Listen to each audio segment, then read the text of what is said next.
buenos días, hermanos. En las últimas semanas nosotros hemos estado haciendo frecuente referencia al proceso electoral y cómo nos íbamos a enfrentar a él.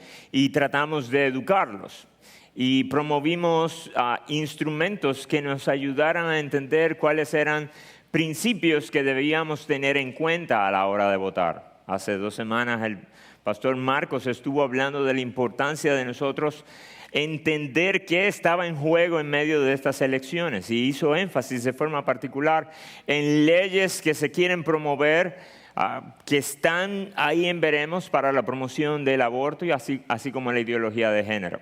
La semana pasada el pastor Sugel nos predicaba acerca de ser ciudadanos, tener una doble nacionalidad. Somos ciudadanos de aquí, somos ciudadanos del reino.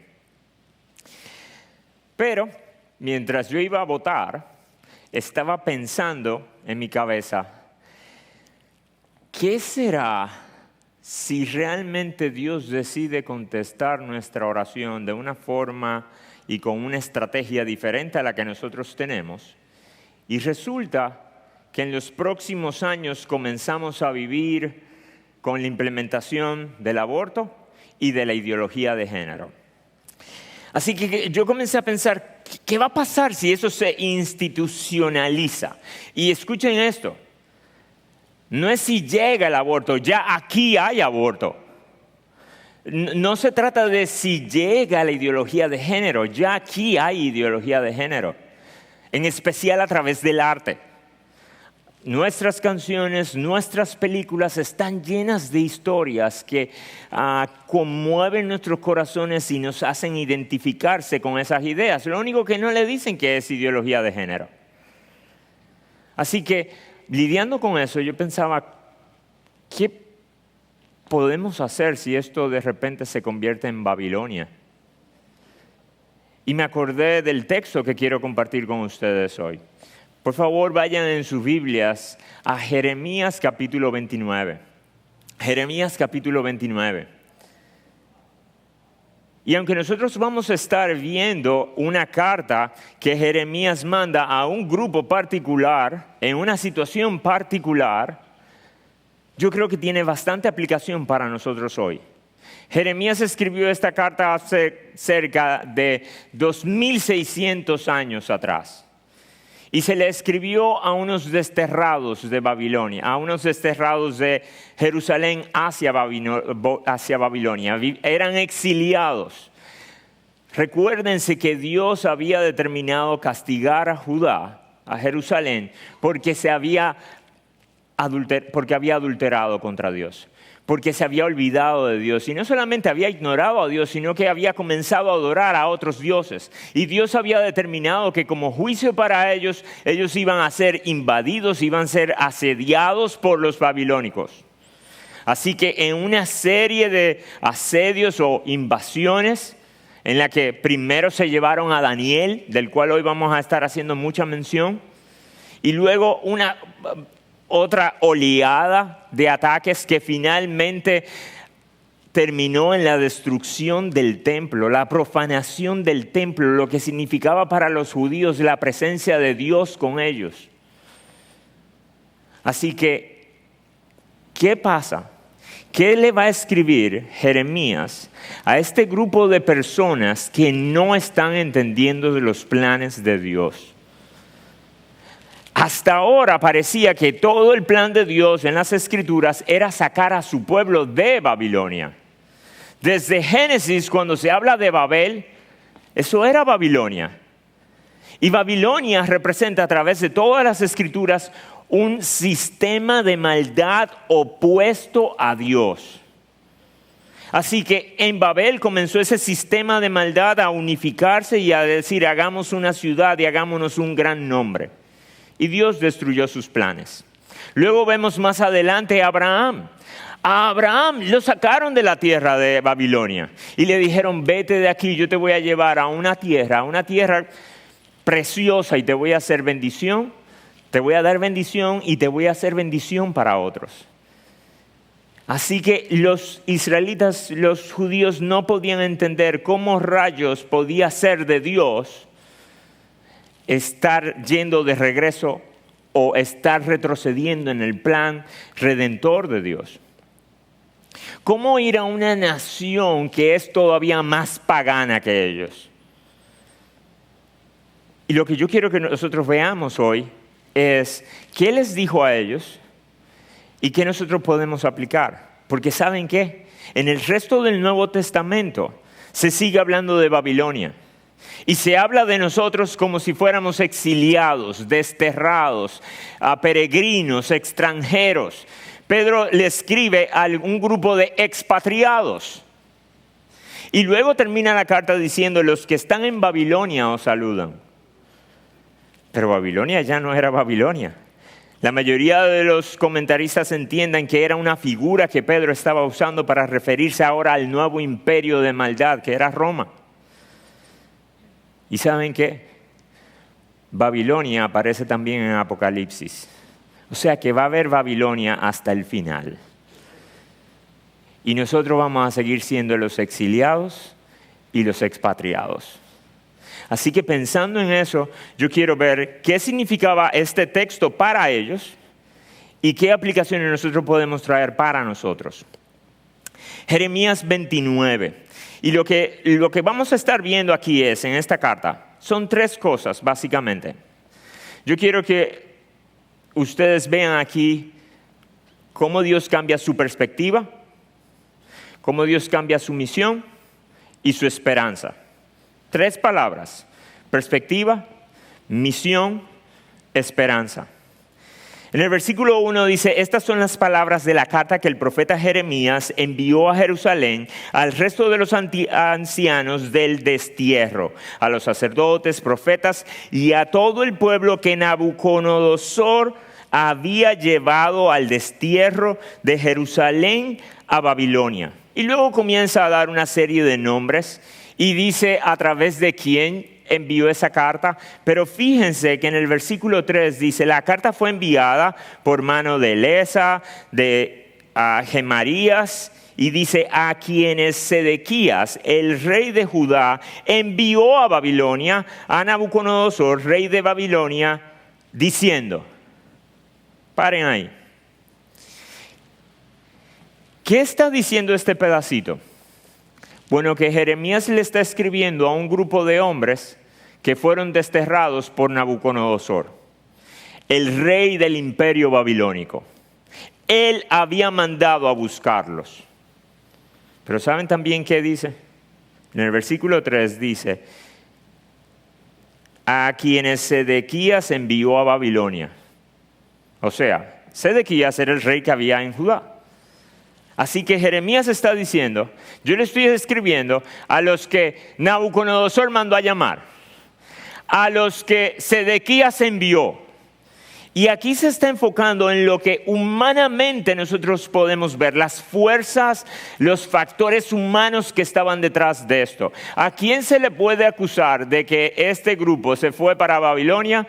Primero a Nabucodonosor y segundo a Sedequías, que no le pudo hacer frente y finalmente nos envió. Sin embargo, miren lo que dice la carta. Así dice el Señor de los ejércitos, el Rey de Israel, a todos los desterrados que envié al destierro. Esto es Dios que está diciendo. A ellos, a los desterrados que envié al destierro de Jerusalén a Babilonia. En el versículo 7 repite la idea y dice, de la ciudad a donde os he desterrado. Y para el final del versículo 14, él vuelve y repite una idea y dice, os reuniré de todas las naciones y de todos los lugares a donde os expulsé. Entonces, ¿quién era el causante de que estos judíos estén exiliados en Babilonia? ¿Nabucodonosor, Sedequías o Dios? Todos los anteriores. Todos los anteriores estaban envueltos en el plan de Dios. Ustedes pueden decir, en última instancia fue Dios. Claro que sí, Él estaba orquestando todo esto. Pero a quien se acusa fue a Nabucodonosor y se hizo responsable a Sedequías. En cierta manera, esto evoca al momento en el que, ¿se acuerdan en la historia de José? Que José se encuentra con sus hermanos que lo vendieron y cuando José se presenta delante de él, él le dice, yo soy José, el hermano que ustedes vendieron. Se acordó que lo vendimos. Fueron ustedes que me vendieron. Ustedes son responsables de que yo esté aquí. Y más adelante dice, pero Dios me envió para preservar mucho pueblo. Y más adelante en la historia él dice, ustedes pensaron mal contra mí, pero Dios tenía planes de bien. Entonces, ¿quién era el final responsable de que José estuviera en Egipto? Humanamente hablando, se movieron factores, los hermanos. Celestialmente hablando, Dios estaba detrás de eso. ¿Cómo entender eso? Esa es la primera paradoja que yo no entiendo y tengo que aprender a vivir con ella. ¿Saben lo que Jeremías quería poner en la mente de ellos? Hermanos, ustedes no están en Babilonia porque Nabucodonosor le ganó a Dios. Ustedes están en Babilonia porque Dios los envió a Babilonia. ¿Saben qué? No importa este gobierno o los próximos gobiernos, no importa si nosotros llegamos a ser tan liberales como Canadá u otras naciones. ¿Ustedes saben qué? Sí van a haber culpables y responsables humanos. Pero nosotros debemos seguir recordando que Dios reina y que ninguno de ellos fue más inteligente que Dios y se le escapó de su estrategia y se salió con la suya. Dios estaba detrás de eso. Así que hermanos, lo primero que nosotros debemos recordar, yo no sé cómo va a ser el gobierno de estos próximos 4 años o los 8, 12, yo no sé. Pero tenemos que recordar algo, tenemos que tener esto en perspectiva. Van a haber fuerzas sociales, fuerzas políticas, agendas humanas, y Dios va a seguir reinando y controlando simultáneamente. Y ninguno de ellos se va a poner o a salirse con la suya a algo que no sea parte del plan de Dios. Así que esa es la primera perspectiva, lo primero que quiero poner en su mente, mis hermanos. Tengamos siempre la perspectiva de que nosotros vamos a lidiar en este mundo con factores humanos a los que vamos a poder señalar y hacer responsables, pero al mismo tiempo Dios sigue controlando. Y Dios sigue teniendo la capacidad de tomar malos y perversos planes y traerlos a increíbles bienes. Si no recuerden la cruz de Cristo. Pedro le dice a los judíos, ustedes lo entregaron, ustedes planearon matarlo. Pero eso no tomó de sorpresa a Dios. Él lo tenía determinado. ¿Saben para qué? Para que a pesar de su maldad, podamos celebrar con muchos bienes lo que logró Jesús en la cruz. Así que hermanos, todo el tiempo hay factores humanos, hay factores terrenales, hay factores sociales, pero Dios sigue reinando. Perspectiva 1. 2, la misión. Dios le da una misión a este pueblo. Este pueblo que estaba siendo llevado a Babilonia, imagínense cuál podía ser la actitud natural de ellos. De hecho, en el grupo de personas que se menciona, se habla de que Él se llevó a los profetas, a los sacerdotes, a los artífices, a los artistas, a los intelectuales. Y en la primera deportación se había llevado a lo mejor de la juventud de Israel. Así que de Judá, de Jerusalén. O sea que en Jerusalén había dejado aparentemente lo que no valía mucho la pena. O lo que no se le podía sacar mucho. Y estos hombres ahora llegan a esa tierra y comienzan a lidiar posiblemente en su cabeza con, este no es mi hogar. este no es mi sitio, yo no debería estar aquí, yo no entiendo esto. Yo me imagino a las mujeres diciendo algo como,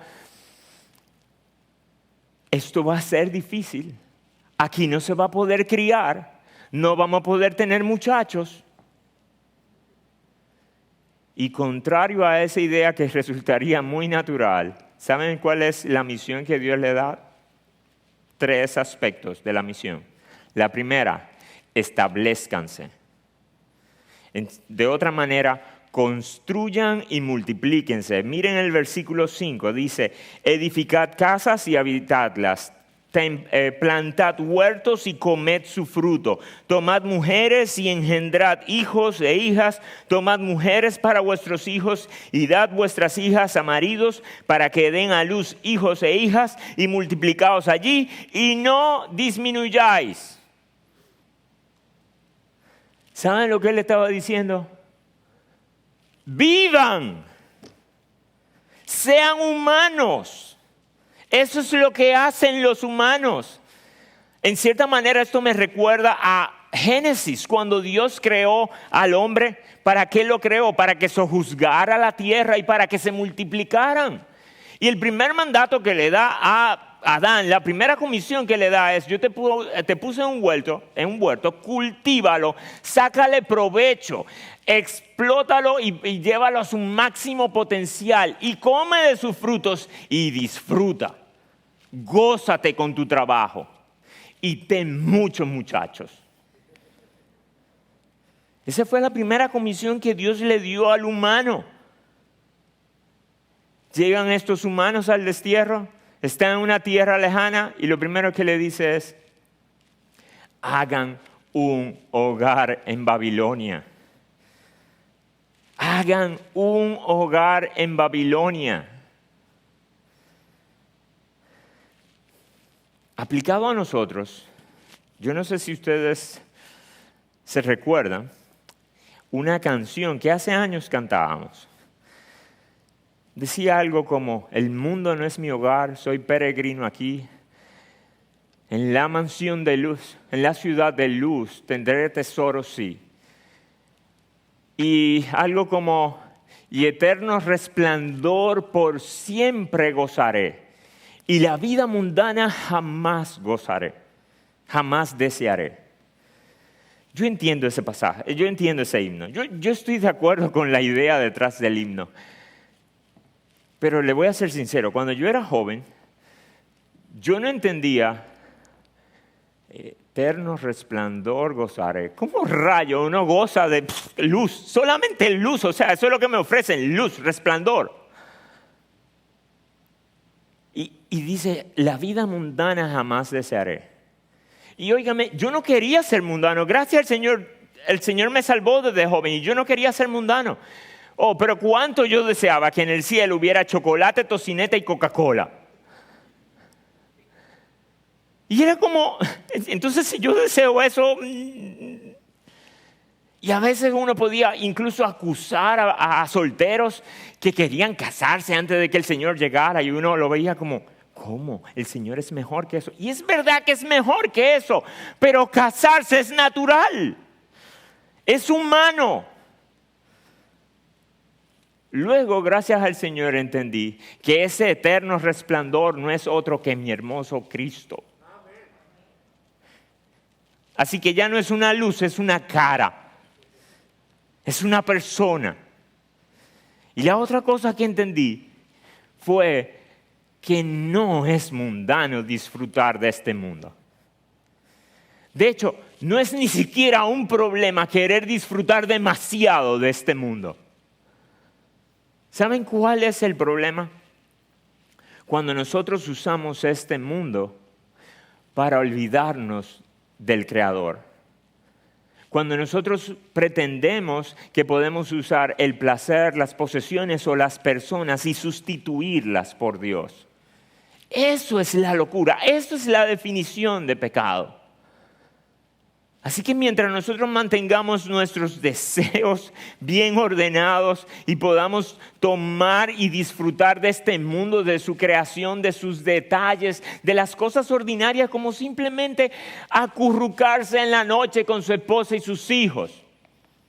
Eso es para nosotros darle gracias a Dios y reconocer que es un regalo de Él. Y no me tengo que sentir mal de tener el temor de algún día perderlo, porque es humano. Así que Él les dice, establezcanse, sean humanos. Ahora, la segunda cosa que Él le dice, y esto todavía es más chocante, más contraintuitivo para los judíos. Ellos podían más o menos entender esto porque eso aparecía en Génesis. Pero miren el versículo 7. Dice, y buscad el bienestar de la ciudad a donde os he desterrado. Buscad el bienestar de la ciudad a donde os he desterrado. Y esa palabra que aparece ahí como bienestar, otras Biblias lo traducen como paz. Y es la palabra que es muy conocida para nosotros, shalom. Y nosotros usualmente tendemos a interpretar shalom como paz. Y sabemos que es un saludo entre los judíos, el shalom. Sin embargo, el shalom significaba mucho más que paz, o cese de guerra, o una vida tranquila. Si uno busca el shalom a través de todas las escrituras, shalom significaba plenitud, estar completos. La idea era poder tomar todos los aspectos de la vida, la salud, lo físico, lo material, lo económico, lo espiritual, las relaciones, y ponerlas todas juntas y que estén en armonía y funcionen bien y sea agradable vivir. De eso se trata el shalom. Así que lo que le está diciendo Dios a los judíos es: busquen, dedíquense, sean diligentes en buscar el bienestar. Y uno pudiera decir de ustedes. Ustedes son lo único que se tienen. Recuérdense que ustedes son hermanos. Tienen que cuidarse. Eso es cierto. Pero los radicales, que Él le dice, busquen eso de la ciudad. Busquen eso en la ciudad más pagana que había. Busquen el bienestar, el shalom, la paz, la plenitud, la bendición de la ciudad que representaba la maldad en el mundo.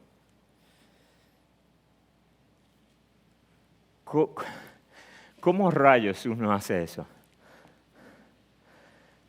¿Cómo uno hace eso? Pues déjenme darles un par de ejemplos.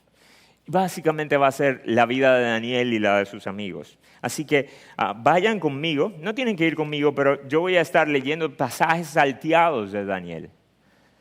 Pero ¿saben lo primero que implica el que yo le haga bien a la ciudad?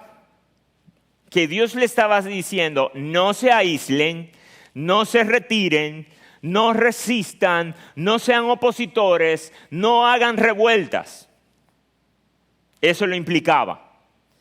Y más bien lo que está diciendo es, mézclense, involúcrense, interactúen de tal modo con ellos que ustedes puedan llegar a conocer sus necesidades y proveer para ellos y serle bendición. Aquí Dios estaba restaurando lo que Él había dicho a Abraham. Él le había dicho, yo te voy a hacer bendición, te voy a dar bendición y te voy a hacer bendición para las naciones. Israel se había concentrado solamente en, me dieron bendición. Y perdieron de vista que tenían que ser bendición para las naciones. Y Dios lo que le está aquí diciendo es, la misión es ser bendición para las naciones, aun aquellas que no tienen idea de quién yo soy, aun aquellas que sus costumbres rayan en lo contrario a lo que yo soy. Alguien puede decir, ¿mezclarse? ¿Involucrarse? ¿Eso no es peligroso, pastor? Claro que es peligroso, vivir aquí es peligroso. Pero tenemos que hacerlo. ¿Y saben qué? Nosotros debemos adaptarnos a nuestra cultura e involucrarnos en nuestra cultura hasta que se atente contra lo que Dios llama verdad, bueno y bello. Mientras tanto, miren, que casi ni se dé cuenta quién es quién. Pero en el momento en que se ponga en juego la verdad de Dios y la ley moral de Dios y la adoración a Dios, en ese momento se paran las aguas. Déjenme enseñarles eso en la vida de Daniel. Ustedes saben, como ya yo les dije, Daniel fue de los primeros expatriados, de los primeros deportados. Y Daniel llegó a Babilonia y era un joven, posiblemente entre 14 y 17 años. Y la idea era sacar a estos jóvenes el chip, la idea, la identidad de judío y babilonizarlos. Hacerlos que piensen como babilónicos. Le cambiaron el idioma, la vestimenta, el hogar. Una cosa importante, en aquel tiempo los judíos no tuvieron el chance de hacer una marcha y decir, con mis hijos no te metas. No tuvieron ese privilegio que nosotros sí. Así que simplemente se llevaron a sus muchachos y comenzaron a educarlos en un sistema totalmente diferente. Le cambiaron los nombres judíos que evocaban a su religión y lo cambiaron por nombres que estaban relacionados a dioses caldeos. Así que era un lavado de cerebro completo. Y además de eso lo metieron en la opulencia del palacio. Querían enamorarlos y atraerlos hacia Babilonia. Algunos de nuestros muchachos pudieran decir, ay, si Estados Unidos no llevara. Si me recogieran de aquí, me llevan para allá. Para los judíos, miren, eso era vivir en un mundo casi en otro planeta. Se sentían sumamente extraños. Todo en Babilonia era diferente a su cultura. ¿Y saben qué? No se dice que Daniel y sus amigos se opusieron a nada de eso. Ellos aceptaron el cambio de nombre, el cambio de educación, el cambio de teología, el cambio de todo, excepto, dice Daniel 1:8, que Daniel propuso en su corazón no contaminarse con la comida del rey. Espérate. Él aceptó la educación, aceptó la vestimenta, aceptó las costumbres, pero no la comida.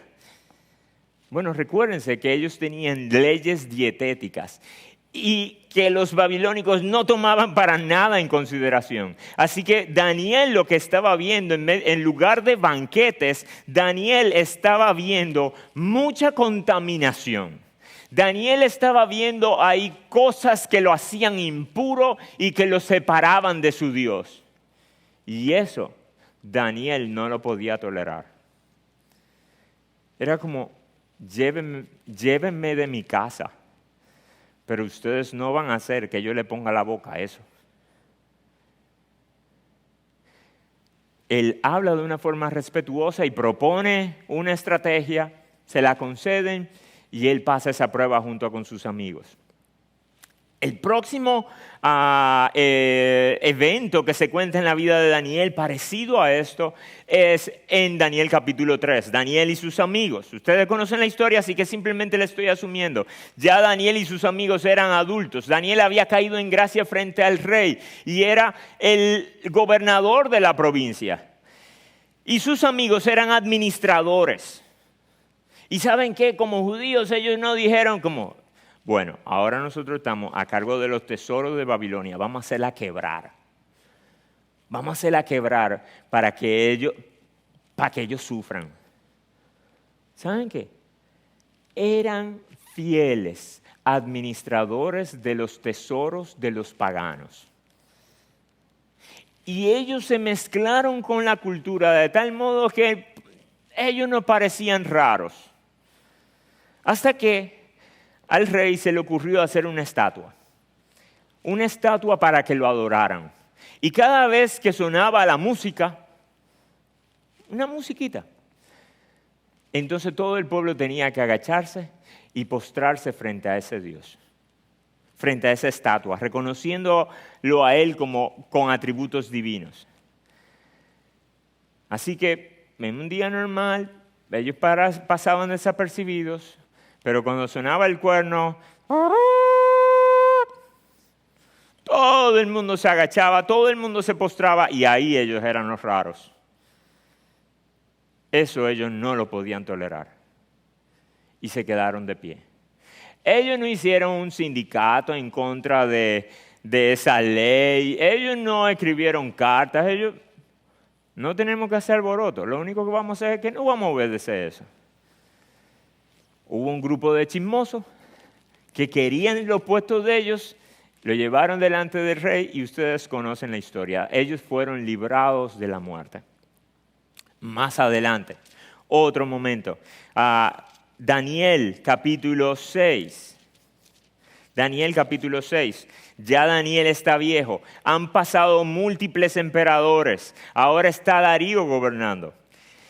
Y Darío, se dice en Daniel capítulo 6, que tenía 120 gobernadores. Y de los 120 gobernadores, 3 eran los principales. Y Daniel era uno de ellos. Y dice que Daniel tenía un espíritu tan extraordinario que Darío estaba considerando ponerlo sobre todos ellos. Así que por envidia, fíjense en el versículo 4 dice, entonces los funcionarios y sátrapas buscaron un motivo para acusar a Daniel con respecto a los asuntos del rey, pero no pudieron encontrar ningún motivo de acusación ni evidencia alguna de corrupción, por cuanto él era fiel, y ninguna diligencia ni corrupción podía hallarse en él. ¿Saben la palabra que a mí me llamó la atención ahí? No es que él no era corrupto, yo esperaba que él no fuera corrupto, porque él era fiel. ¿Fiel a quién? Fiel a Darío, fiel al emperador, fiel a un imperio pagano. ¿Cómo se puede hacer eso? Y estos hombres dijeron, es que no vamos a poder encontrar nada en él que no sea algo relacionado a su Dios. Aquí es donde yo le digo que nosotros debemos parecernos y mezclarnos, involucrarnos y participar en nuestra sociedad, de tal modo que estemos juntos, pero en el momento que se hable de nuestro Dios, ahí se paran las aguas. Así que ellos se inventaron una idea loca, un decreto, un edicto, y le dijeron al rey, rey, tenemos una grandiosa idea.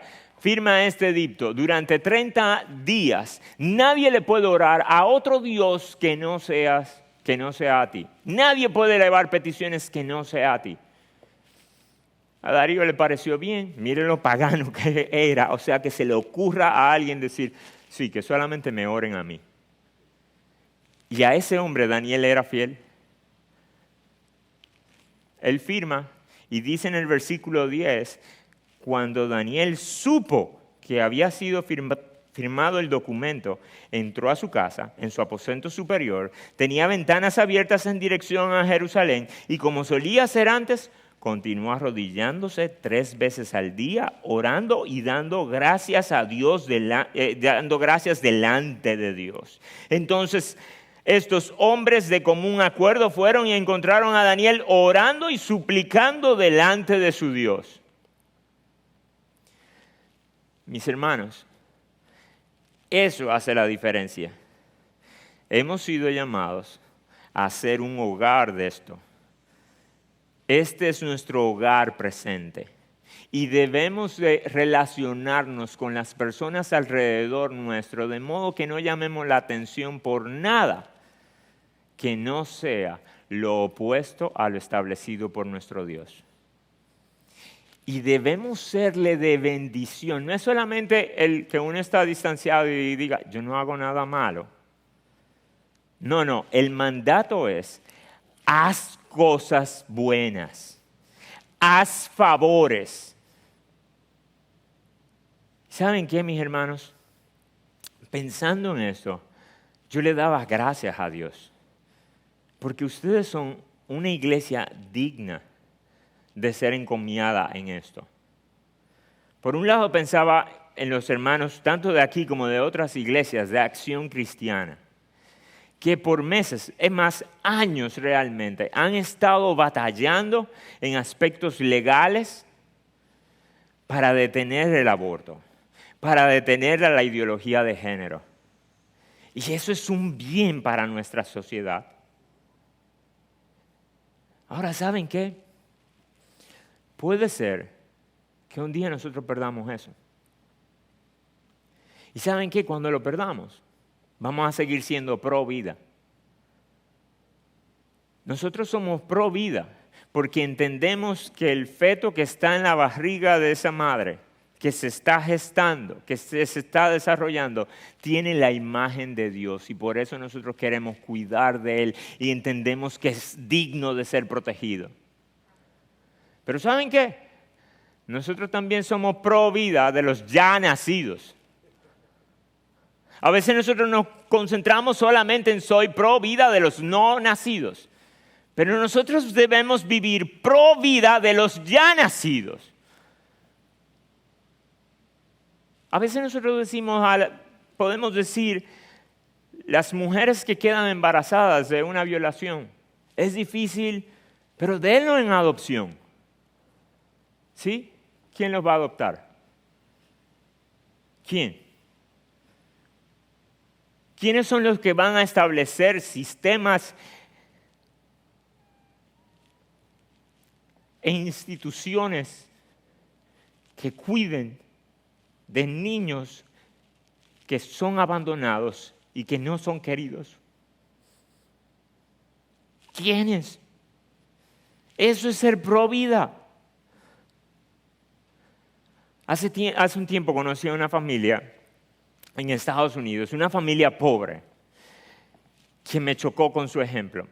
Ellos estaban muy en contra del aborto y habían participado y me estaban contando su historia. Y ellos dicen, nosotros comenzamos a participar en contra del aborto haciendo piquete frente a clínicas abortistas, llevando cartelones, haciendo rondas de oración. Luego entendíamos que el Señor quería algo más y no solamente que nos quejáramos contra esas clínicas, sino que teníamos que buscar para proveer para las jóvenes que nosotros le decíamos, hay otras alternativas, pero realmente no habían alternativas, así que nosotros tuvimos que crear las alternativas y comenzaron a crear centros de cuidado maternal. Y ellos eran pobres y comenzaron a contribuir con lo que podían, ofrendando. Luego comenzaron a involucrarse en las clínicas. Luego ellos llegaron a la convicción de que necesitaban hacer más, porque muchas de esas jóvenes eran expulsadas de sus casas, porque los padres querían que abortaran. Y dijeron, yo no te voy a mantener aquí mientras tú tengas esa barriga. ¿Y saben lo que ellos hicieron? Tomaban a mujeres embarazadas y se las llevaban a sus casas a vivir con ellos hasta que dieran a luz. Y ya tenían 4 hijas y son pobres.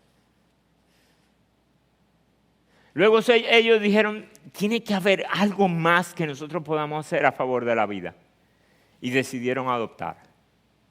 Así que siendo una familia pobre, eran profesores, no mucho que avanzar en sus negocios, 4 hijas, decidieron adoptar 2 niños de color.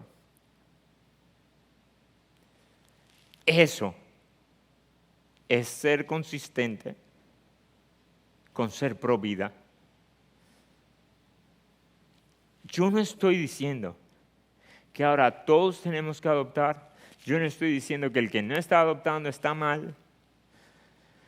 Lo que estoy diciendo, mis hermanos, es que hacer bien implica más que oponerse a lo malo. Y tienen que seguir habiendo hermanos y abogados que se opongan a eso, pero otros debemos estar haciendo otras cosas. ¿Qué tal de la ideología de género? Yo no quiero que esa mentira entre a nuestro Estado y sea parte de sus políticas y entre a nuestras escuelas. Y nosotros debemos hacer todo lo posible para frenar esa mentira. Y debemos mantenernos todo el tiempo con esa bandera. Pero ¿saben qué? O además de eso, mis hermanos, si ustedes tienen miedo de lo que sus hijos van a oír en el colegio, háblenle ustedes. Ustedes no saben cuántos estudiantes yo tengo que llegan al último año de su vida escolar y me dicen, mis padres nunca me hablaron acerca de sexo. Yo lo que sé de sexo lo sé por las películas y mis amigos. Entonces, ¿qué? ¿Tú quieres parar la ideología de género para que no le digan algo a tus hijos, pero tú no le dices nada? ¿Tú no te metes con tus hijos? ¿Tú no te metes con lo que él ve en Netflix, en YouTube o en TikTok? Porque ahí lo están viendo. No seas tonto. Entonces, mis hermanos, hacer bien en esta ciudad es más que oponerse a lo malo. Es hacer lo bueno. Y esos son aspectos, he mencionado aspectos políticos, sociales. Pero ¿saben qué? Es hermoso escuchar el testimonio de hermanos nuestros que van a una clínica a atender a quemados. Algo que es difícil de ver con sus ojos, van, los cuidan, les hablan y no solamente predican, sino que proveen ropa, sábanas, equipos. Hermanos, por ustedes ese sitio es un mejor lugar. Los del Ministerio de Misericordia, ¿en cuántas cosas se han envuelto? Operativos médicos, dentales, zafacones para el barrio de al lado. Eso no es pequeña cosa. No es pequeño. Y yo sé que a veces cuando uno está haciendo el bien, se pregunta, ¿y esto vale la pena? Porque ya los zafacones están dañados.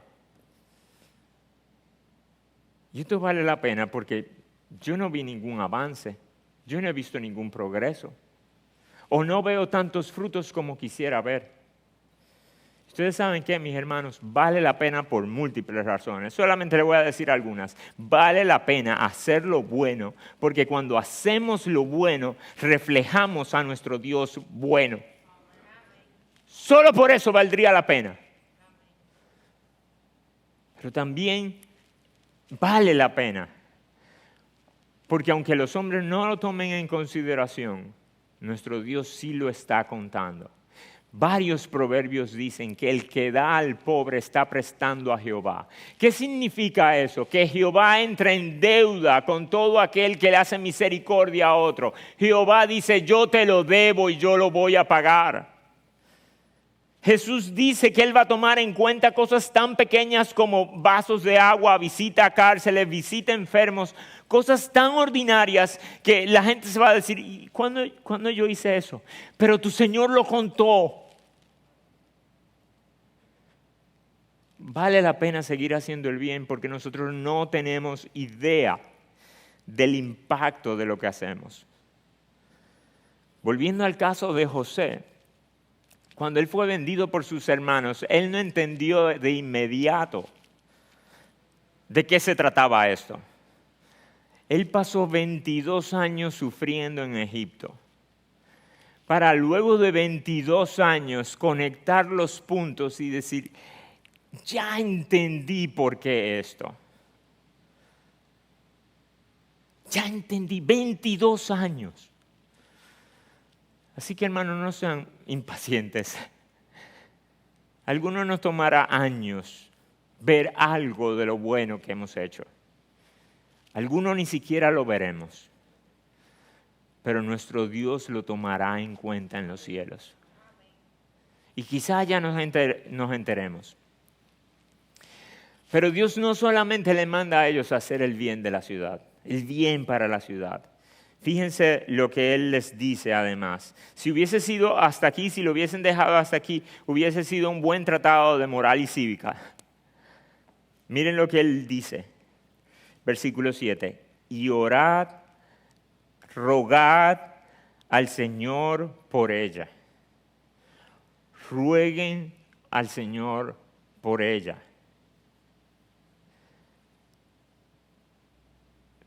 Fíjense lo que no está diciendo aquí. No está diciendo oren. Está diciendo rueguen, pidan a favor de ella. Y digo que no simplemente dice oren porque uno pudiera decir, bueno, uno ora y pide salmos imprecatorios y que el Señor le haga justicia y que el Señor lo quite de ahí. Y no me malentiendan, yo creo que hay lugar para eso en las Escrituras. Pero la actitud es de ruego y de súplica a favor de nuestra ciudad, aunque ande de patas arriba y contraria a Dios. Déjenme enseñarle un ejemplo de cuál debe ser la actitud. De nuevo Daniel. Daniel capítulo 4. Esto a mí me chocó. Nabucodonosor recibe una revelación, un sueño, tiene un sueño. Y básicamente el sueño de lo que se trataba era, tú vas a ser desechado, tú vas a ser castigado, tú vas a ser humillado por tu arrogancia. Nadie puede interpretar el sueño y llaman a Daniel. Ahora yo quiero que tú pienses en lo siguiente.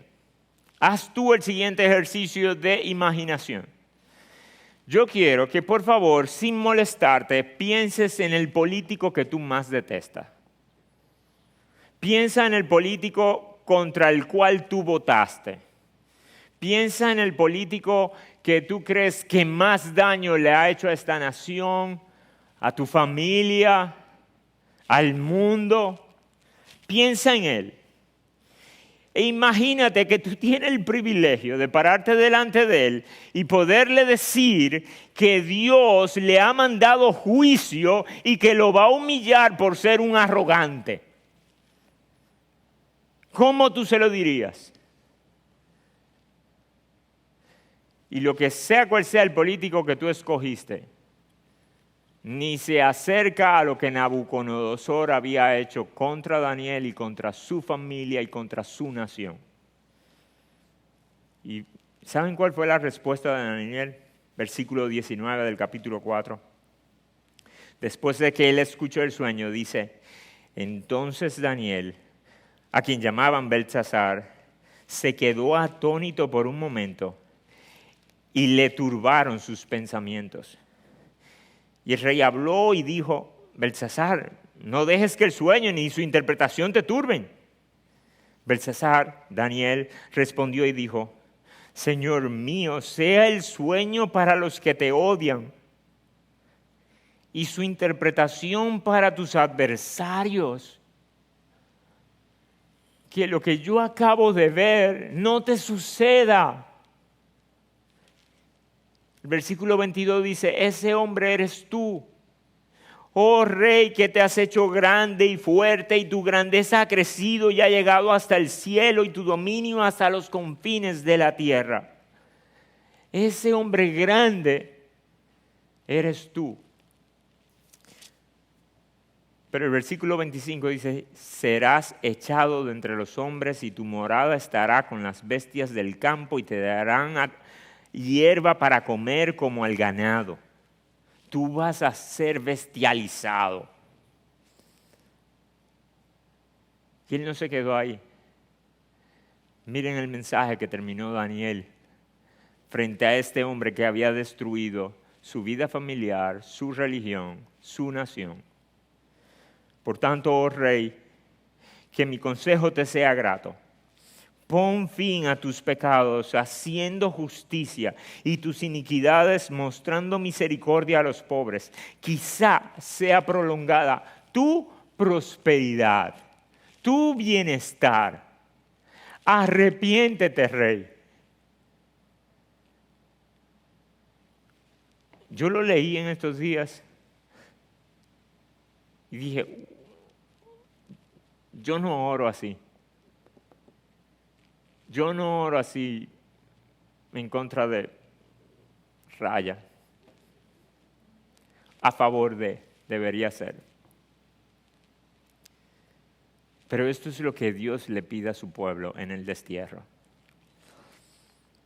Y Él lo pide también en el Nuevo Testamento. Pablo le dice a Timoteo, a un joven pastor, le dice a él: exhorto pues ante todo que se hagan rogativas, oraciones, peticiones y acciones de gracias por todos los hombres, por los reyes y por todos los que están en autoridad, para que podamos vivir una vida tranquila y sosegada, con toda piedad y dignidad. Y recuérdense que en ese momento era un imperio totalitario, era un César que estaba gobernando, que se creía que era Dios. Y él dice: oren por ellos, que tengamos paz.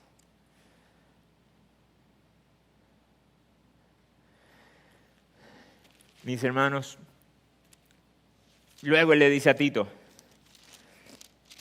otro pastor estaba en una ciudad que sus poetas, sus literarios decían que era una ciudad llena de mentirosos, holgazanes, glotones y malas bestias. Vivían como salvajes. ¿Y saben lo que él le dice? Recuérdales, Tito, recuérdales que estén sujetos a los gobernantes, a las autoridades, que sean obedientes, que estén preparados para toda buena obra, que no injurien a nadie, que no sean contenciosos sino amables, mostrando toda consideración para con todos los hombres. Pablo, son mentirosos, glotones, son unos salvajes. Sean amables, sean considerados, estén preparados para hacerle todo el bien que ustedes pueden. ¿Saben por qué? Porque nosotros también en otro tiempo éramos necios. Nosotros éramos así, desobedientes, extraviados, esclavos de deleites y placeres diversos, viviendo en malicia y envidia, aborrecibles y odiándonos unos a otros. Pero se manifestó la bondad de Dios nuestro Salvador y su amor hacia la humanidad. Él nos salvó, no por obras que hayamos hecho, sino por su misericordia. Y un pueblo que recibe misericordia, lo único que puede hacer con pecadores es dar mucha misericordia. Así que le dice en el versículo 8, palabra fiel es esta: en cuanto a estas cosas quiero que hables con firmeza, para que los que han creído en Dios procuren ocuparse en buenas obras. Y luego en el versículo 14 dice que nuestro pueblo aprenda a ocuparse en buenas obras, atendiendo a necesidades apremiantes para que no estén sin fruto.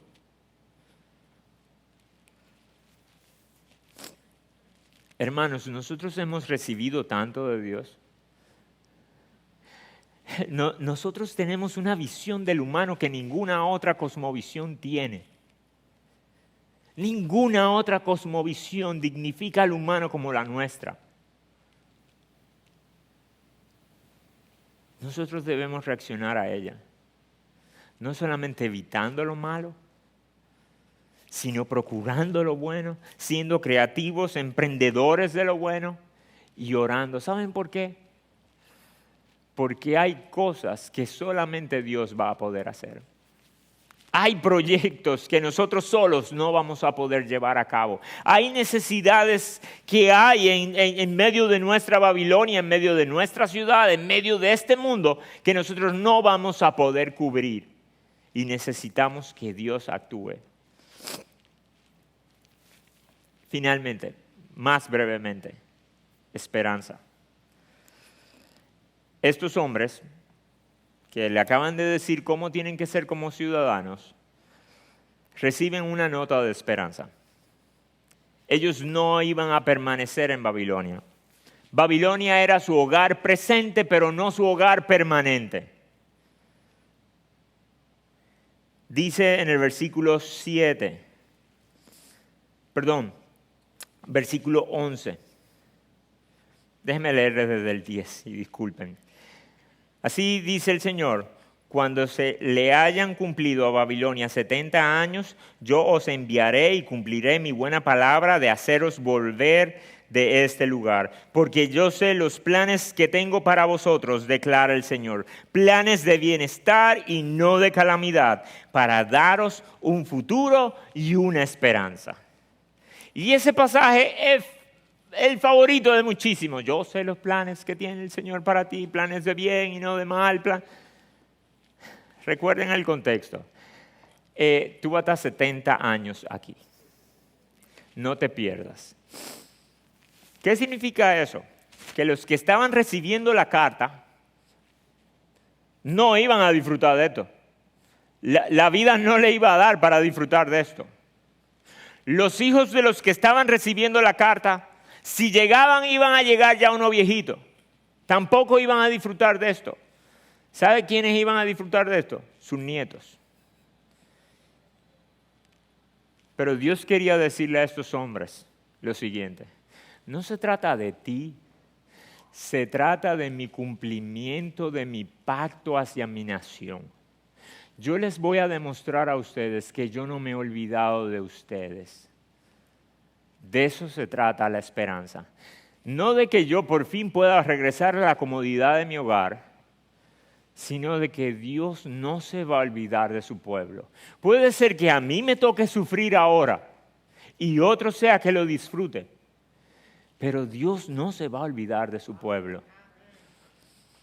En Daniel capítulo 9, Daniel se dice que está leyendo y que leyendo Jeremías, él se da cuenta, él hace cálculo y dice, ya casi se cumplen los 70 años.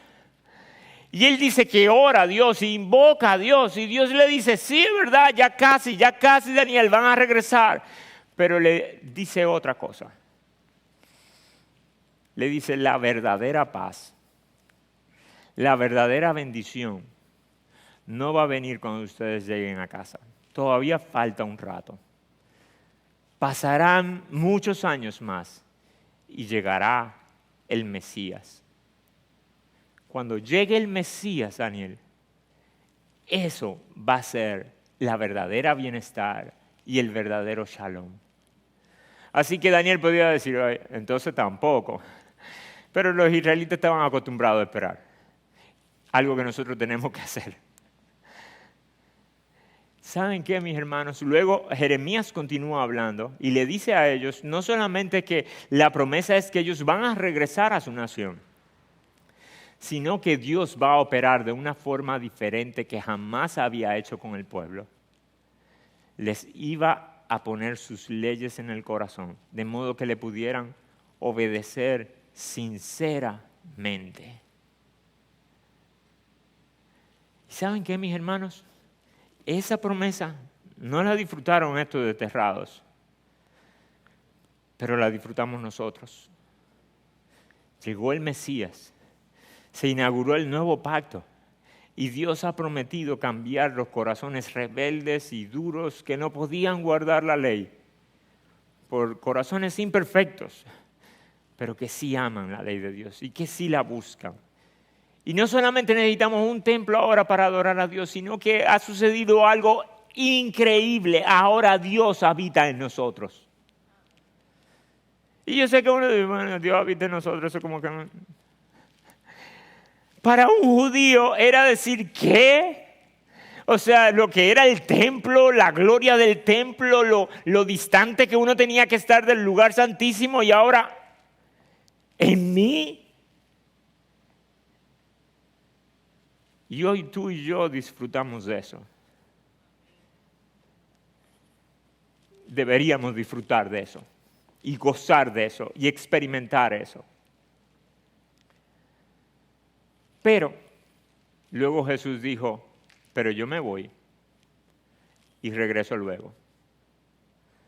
Así que nosotros todavía estamos esperando la victoria definitiva y la culminación de lo que ya Cristo logró.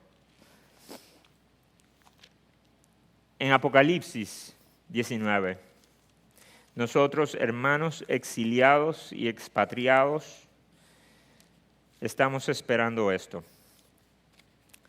Nosotros estamos esperando el día en que Cristo aparezca, el día en el que se haga juicio contra Babilonia. Y eso es lo paradójico, que yo debo de amarla, buscar su bien, rogar por ella, pero al mismo tiempo que se haga juicio.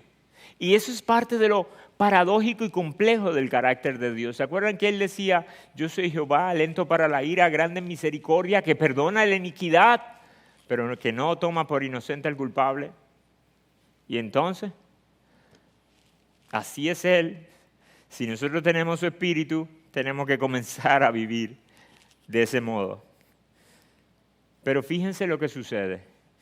En Apocalipsis 17 se le llama a Babilonia la grande, la madre de las rameras y de las abominaciones de la tierra. Porque todas las naciones han bebido el vino de su pasión, de su inmoralidad, y los reyes de la tierra han cometido actos inmorales con ella, y los mercaderes de la tierra han enriquecido con riqueza de sensualidad.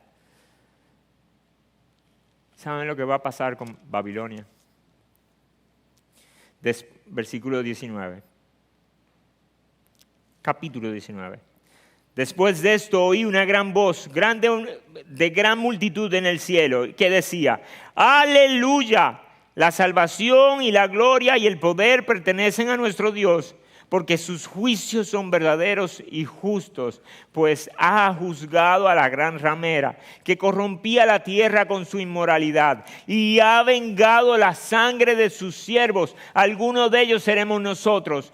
Ha vengado la sangre de sus siervos en ella. Y dijeron por segunda vez, aleluya, el humo de ella sube por los siglos de los siglos. Y en el versículo 6 dice, y oí como la voz de una gran multitud, como el estruendo de muchas aguas, como el sonido de fuertes truenos, que decía, aleluya, porque el Señor, nuestro Dios Todopoderoso, reina. Regocijémonos y alegrémonos y demos a Él la gloria, porque las bodas del Cordero han llegado y su esposa se ha preparado. Y a ella se le ha concedido vestirse de lino fino, resplandeciente y limpio, porque sus acciones justas delante de Dios son el lino fino.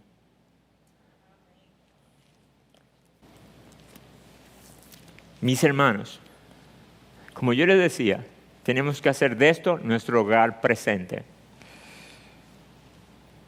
Pero si hacemos de eso o pretendemos que este sea nuestro hogar permanente, vamos a vivir en desesperanza, frustración y desgracia.